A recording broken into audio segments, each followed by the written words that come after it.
झूठ बोलने को जघन्य अपराध घोषित कर दें, झूठी शिकायत को जघन्य अपराध घोषित कर दें, झूठी गवाही को जघन्य अपराध घोषित कर दें। अब आप कल्पना करिए, आज की डेट में आधे मुकदमे फर्जी होते हैं। अगर ये हो कि भैया देखो तुम्हें एफआईआर लिखवाना लिखवा लो, लेकिन अगर तुम्हारी बात झूठी पाई गई तो तुम 20 साल के लिए जेल में जाओगे। कोई झूठा एफआईआर लिखवाएगा क्या? जोर से बोलो जरा। चलो एफआईआर हो गई, उसके बाद होती है जांच। अगर हमारे पास एक कानून हो कि झूठी जांच करना जघन्य अपराध है, कोई इंस्पेक्टर या कोई सब इंस्पेक्टर या कोई आईओ अगर झूठी जांच किया और बाद में कोर्ट में सिद्ध हो गया जांच झूठी थी, तो 20 साल के लिए वो दरोगा जेल में जाएगा। कोई झूठी जांच करेगा क्या? जोर से बोलिए जरा। अब 2 मामले फिल्टर हो गए, तीसरा और झूठी गवाही जघन्य अपराध। अमेरिका में झूठी गवाही देने पे 10 से 20 साल सजा होती है। ऑस्ट्रेलिया में झूठी गवाही देने पे 10 से 20 साल सजा होती है। कानून का ऐसा खौफ है, अमेरिका में बाप भी अपने बेटे के लिए झूठी गवाही नहीं देता, दूसरे छोड़ दो। अमेरिका में पत्नी भी अपने पति के लिए झूठी गवाही नहीं देती, क्योंकि वो तो पकड़ा ही गया, पता चला पत्नी और पकड़ ली जाएगी। अमेरिका में और ऑस्ट्रेलिया में भाई भाई के लिए झूठी गवाही नहीं करता, और यहां तो कोर्ट में चले जाओ, 1000 रुपए में गवाह, 2000 में गवाह, जैसा अपराध है उसके हिसाब से गवाह मिल जाएगा। हत्या बलात्कार के लिए भी झूठे गवाह तैयार बैठे हैं, और बता कभी देखा नहीं है लेकिन ये कहने के लिए तैयार बैठे हैं, इनको तो मैं 50 साल से जानता हूं।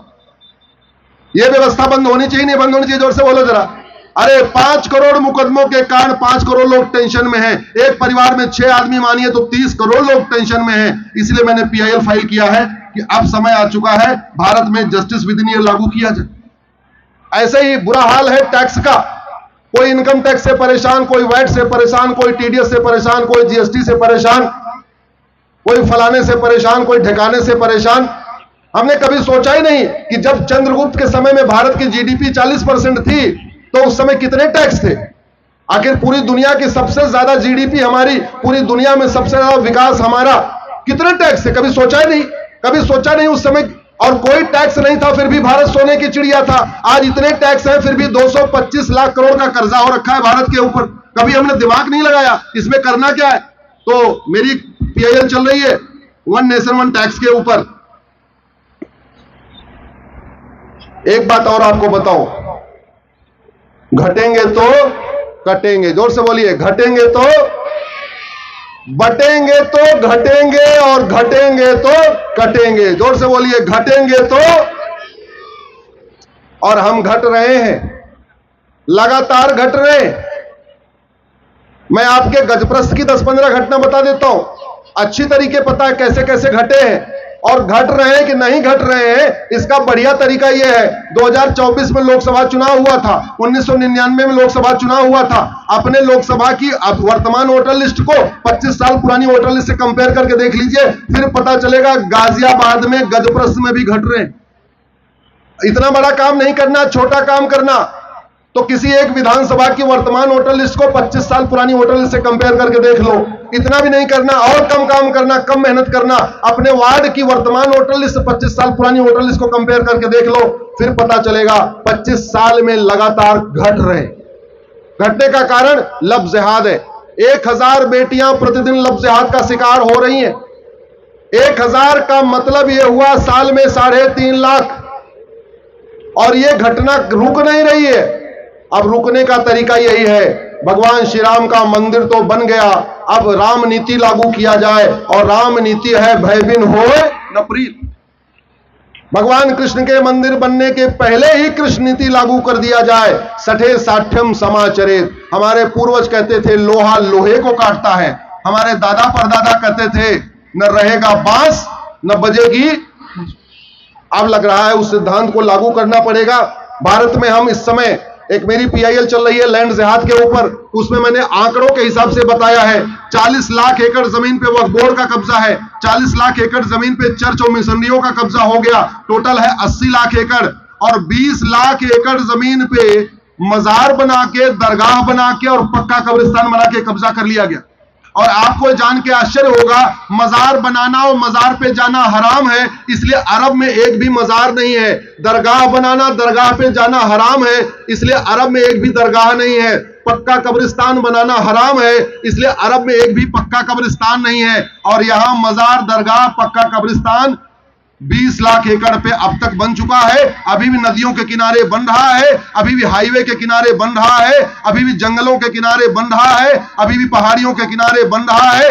उत्तराखंड के लोग नौकरी वोकरी के लिए दिल्ली मुंबई आ गए हैं और पूरा का पूरा उत्तराखंड का जंगल लगातार वहां पड़ता चला जा रहा है। भाई साहब को ज्यादा अनुभव होगा, भाई साहब के पास उत्तराखंड का दायित्व भी रहा है, उनको पता है कैसे जंगलों में हो रहा है।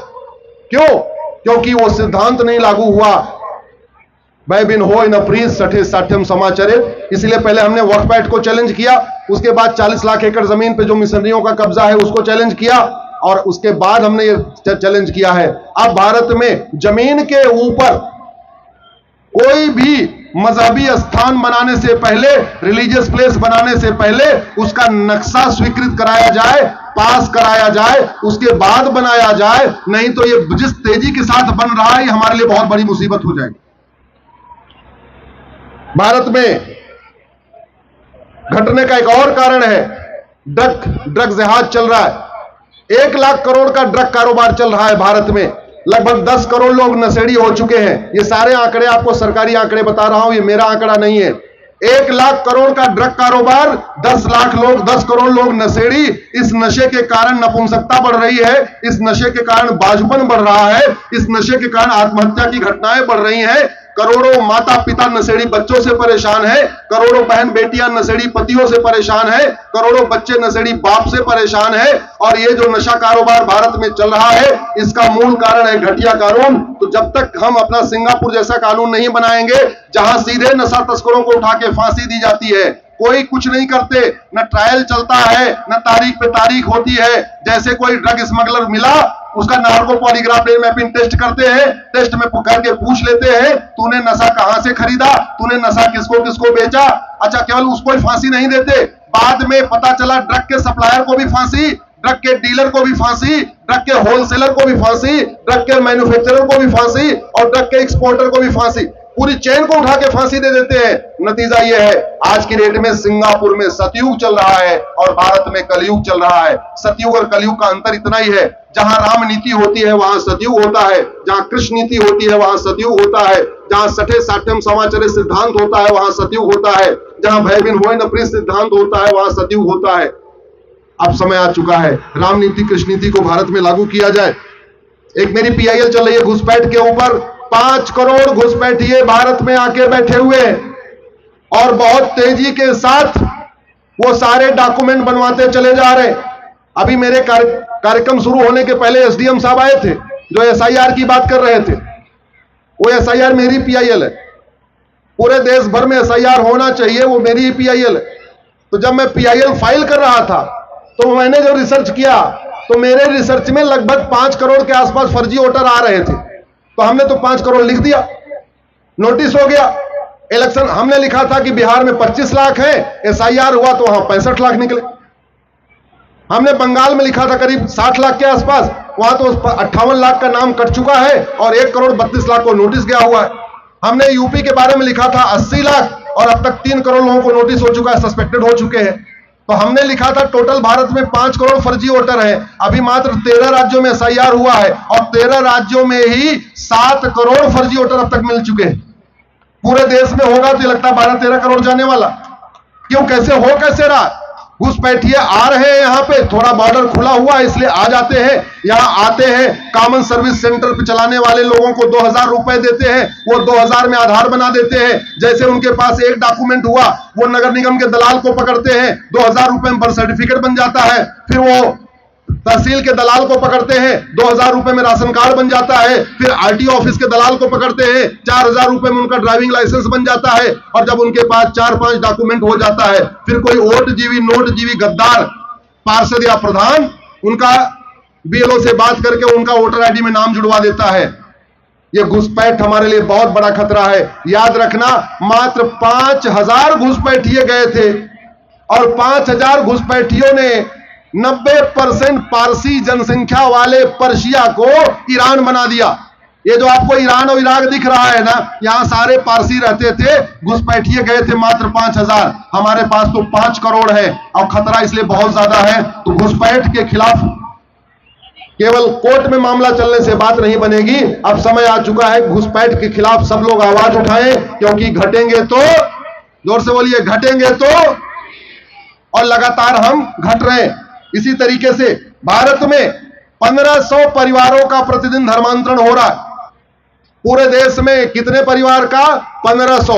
एक परिवार में 7 आदमी मान के चलिए, तो यानी प्रतिदिन 10,000 हिंदुओं का धर्मांतरण हो रहा है। 10,000 प्रतिदिन का मतलब साल में 40 लाख हिंदुओं का धर्मांतरण हो रहा है। और एक बात याद रखना, हमें खतरा किसी अरब, दुबई, कुवैत, बहरीन के व्यक्ति से नहीं है, हमें खतरा कन्वर्टेड हिंदुओं से। अजमल कसाब कौन था? जोर से बोलिए जरा। कन्वर्टेड हिंदू। एक शब्द यूज करिए, आप लोग कुछ दूसरा शब्द यूज करते ना, उसको नहीं करना, एक ही शब्द यूज करना, कॉमन वर्ड है वो। अजमल कसाब कौन था? जोर से बोलो भैया। कन्वर्टेड हिंदू। अजमल कसाब, जिन्ना, बुरहान वानी, यासीन मलिक। कश्मीर में नरसंहार किसने किया? बांग्लादेश में नरसंहार कौन कर रहा है? पाकिस्तान का विभाग किसने बनवाया? कन्वर्टेड हिंदुओं ने। पाकिस्तान में हिंदुओं की हत्या किसने किया? कन्वर्टेड हिंदुओं ने। जेठमलानी जी क्यों भाग के आए यहां पे? कन्वर्टेड हिंदुओं ने उनका जीना मुश्किल कर दिया। आडवाणी जी क्यों आए? कन्वर्टेड हिंदुओं ने उनका घर जलाना शुरू किया। राज कपूर, पृथ्वीराज कपूर, सुनील दत्त, देवानंद, अमरीश पुरी, मिल्खा सिंह, ये सब क्यों आए? क्योंकि कन्वर्टेड हिंदुओं ने उनका जीना मुश्किल कर दिया था। बांग्लादेश में भी कन्वर्टेड हिंदुओं ने हिंदुओं का जीना मुश्किल कर दिया है।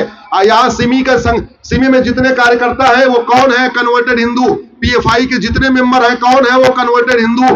अभी 400 डॉक्टर राडार पे हैं, उसमें एक डॉक्टर जाके चांदनी चौक पे फट गया था। वो डॉक्टर कौन था? कन्वर्टेड हिंदू। आपके मुजफ्फरनगर में, आपके सहारनपुर में आए दिन पत्थरबाजी होती है, वो कौन करता है? कन्वर्टेड हिंदू। आतंकवाद कौन फैलाता है? कन्वर्टेड हिंदू। जिहाद कौन फैलाता है? कन्वर्टेड हिंदू।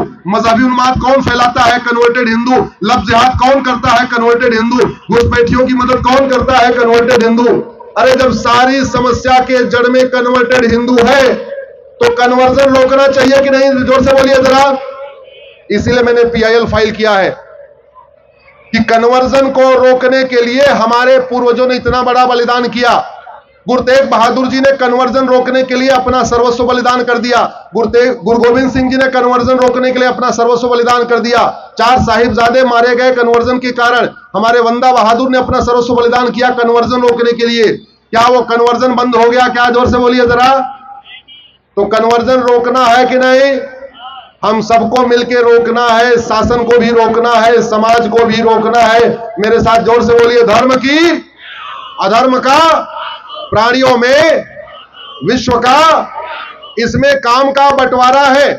धर्म की जय करना ये हमारा समाज का काम है और अधर्म का नाश करना ये शासन का कार्य है। ये लव जिहाद अधर्म है कि धर्म है? ये घुसपैठ अधर्म है कि धर्म है? ये धर्मांतरण अधर्म है कि धर्म है? ये लैंड जिहाद धर्म है कि अधर्म है? ये ड्रग जिहाद धर्म है कि अधर्म है? तो अधर्मियों का नाश करना किसका कार्य है?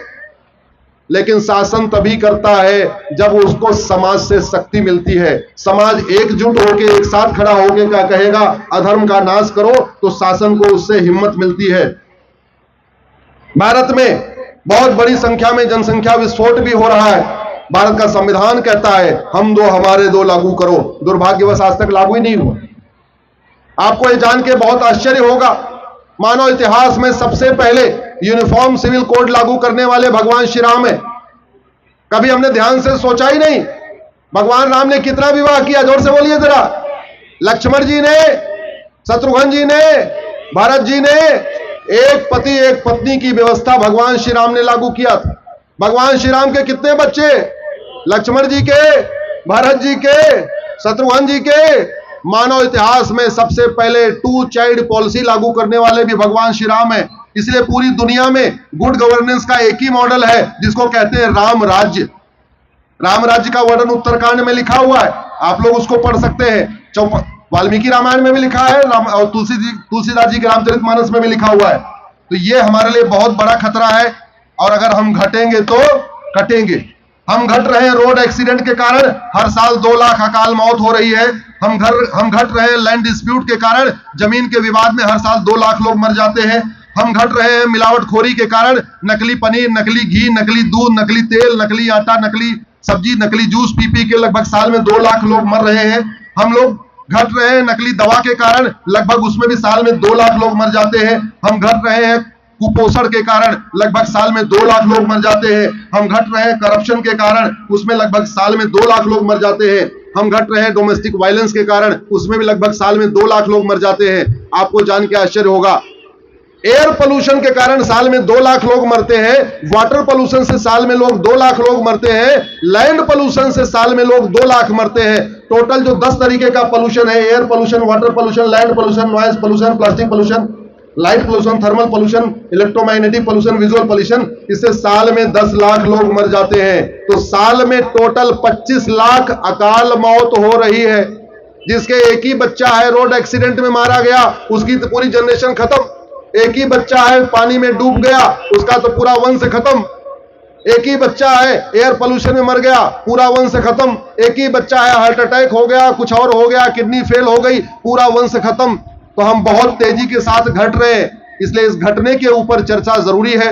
मैंने आप लोगों को इतनी देर आपसे चर्चा किया, आप लोगों ने ध्यान से सुना, आप लोगों को बहुत बहुत धन्यवाद देता हूं, आपको बहुत बहुत आभार व्यक्त करता हूं। आप लोगों से एक आग्रह है कि एक बार जरा खड़े हो